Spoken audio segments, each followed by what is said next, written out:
Well, President Trump hosting a dinner last night with senators from both sides of the aisle to gain support on tax reform. But will his strategy work to get this all done by the end of the year? Joining us now from the Independent Women's Forum is Patrice Lee-Onwuka and Democratic strategist Michael Starr Hopkins. Guys, good morning.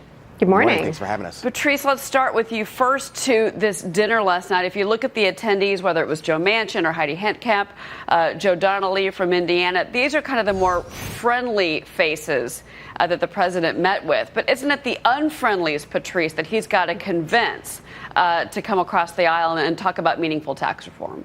Well, I mean, in part, it's ensuring that everybody on the friendly side is going to be there, including Republicans, before you even turn to the potential friendly Democrats and unfriendly Democrats. So, I mean, I think this is an interesting strategy. He's picking off those who are easy targets from states who he handily won last year and saying, hey, you know, if you want to turn this into a good win for you, come on board with us. But also reminding Republicans, you did not get the ball across the finish line on Obamacare. We cannot afford to let this happen with tax reform. You know, this dinner coming on the heels, Michael, as it looks like the Senate is going to begin to work on tax reform. But, you know, this 1% break, this seems to be where you're going to get a lot of rhetoric and a lot of yelling and screaming. Is that the one issue, or is there something else that you think the Democrats are going to grab onto to obstruct President Trump's plans to come up with a tax reform bill?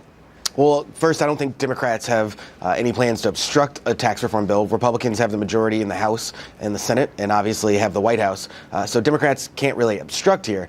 But what Democrats can do is find areas where we can work together. I think repatriating funds is absolutely something that Democrats are open to. And I think that now we're starting to see the president triangulate, like a very famous Democrat, Bill Clinton, and try to bring his popularity numbers up and figure out how to actually get an agenda through. And I think the only way he can do that is by working with Democrats to negate some of the Freedom Caucus. Well, then, Patrice, obviously the question would be, why bother with this dinner last night? Well, it's because of the debt ceiling. It's because of this deal that President Trump made last week with Chuck Schumer, with Nancy Pelosi, to extend the debt ceiling. And obviously we've got $20 trillion in debt. But then you had Senator McConnell coming out yesterday, Patrice, saying, well, that may not be a hard deadline, may be able to work with that. Was he doing that to kind of get into Schumer and Pelosi's face, if you will, to say, don't get so comfortable with President Trump and this new friendship the three of you have going?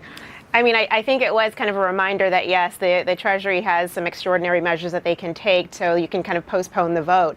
But, you know, to the point about Democrats obstructing, I mean, it is not going to be a full kumbaya moment.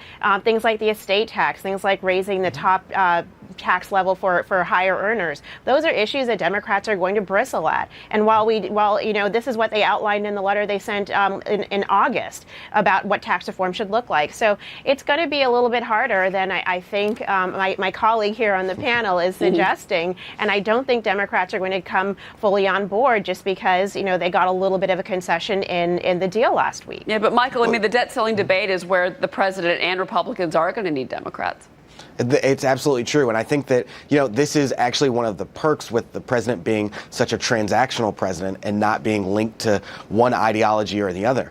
He's more concerned with getting a deal done. And when you have someone that wants to get a deal done and isn't really as concerned with the details, it becomes a lot easier to finagle and negotiate ways to get that deal done. So I think since the president's not really a Republican, you know, he wasn't really a Democrat, he's a lot more flexible in what he's willing to accept. Well, he's certainly shaking hands and making deals. The art of the deal. Patrice, really quick, corporate tax rate. You know, the president still says 15%, but what do you think is realistic here?